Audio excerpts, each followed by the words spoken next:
રાસાયણિક ખાતરના ઉપયોગથી હવે જમીન નથી બગાડવી એટલે નથી બગાડવી આ શબ્દો છે છેલ્લા 3 વર્ષથી પ્રાકૃતિક ખેતી કરતા ખેડૂત નાથુજી અનારજી ઠાકોરના।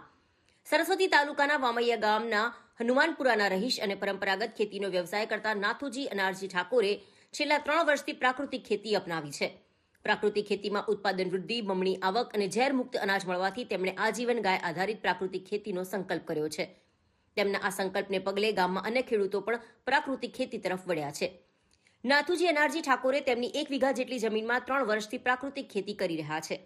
તેઓ અનાજ અને કઠોળ પાકોની સાથે ડુંગળી, ગવાર જેવા શાકભાજીના પાકોમાં પણ પ્રાકૃતિક કૃષિ પદ્ધતિ અપનાવી છે।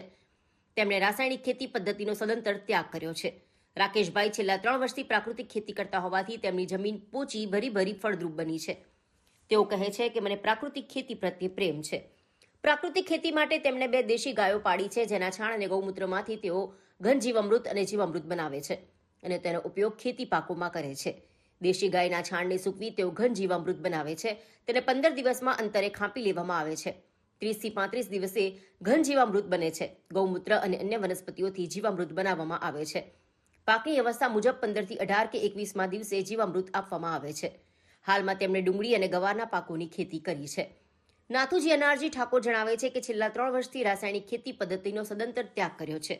આવક કે ઉત્પાદનમાં કોઈ ફેર પડ્યો નથી। છેલ્લા 3 વર્ષથી પ્રાકૃતિક ખેતી કરે છે। અગાઉ હું ચીલાચાલુ રાસાયણિક ખેતી કરતો હતો, જેના કારણે જમીન ખરાબ થવા લાગી હતી। થોડાક સમય પછી આત્માનો સંપર્ક થયો હતો। ત્યાં મને પ્રાકૃતિક ખેતીની સમજ મળી અને મેં પ્રાકૃતિક ખેતીની શરૂઆત કરી હતી। જીવામૃત, ઘન જીવામૃત સહિતના તત્વો દ્વારા પ્રાકૃતિક ખેતી કરવામાં ઉપયોગ કરું છું।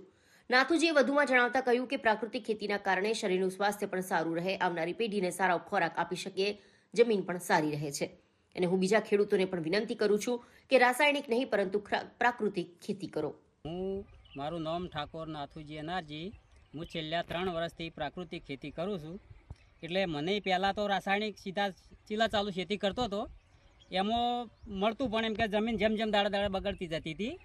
એટલે મને આત્માનો સંપર્ક થવાથી આત્માવાળાને સાહેબોને મને સમજાવ્યું કે આપણે હવે ઝેરમુક્ત ખેતી કરવી છે, તમે બધું હાર્યું કરો। એટલે અમને થ્રુ મને બધા આયામોની નોલેજ મળ્યું હતું હતી। એટલે હું જીવામૃત, ઘન જીવામૃત, 10 પ્રાણી અર્ક આવા બધા આયામો બનાવી અને હું પ્રાકૃતિક ખેતી કરવા મળ્યો।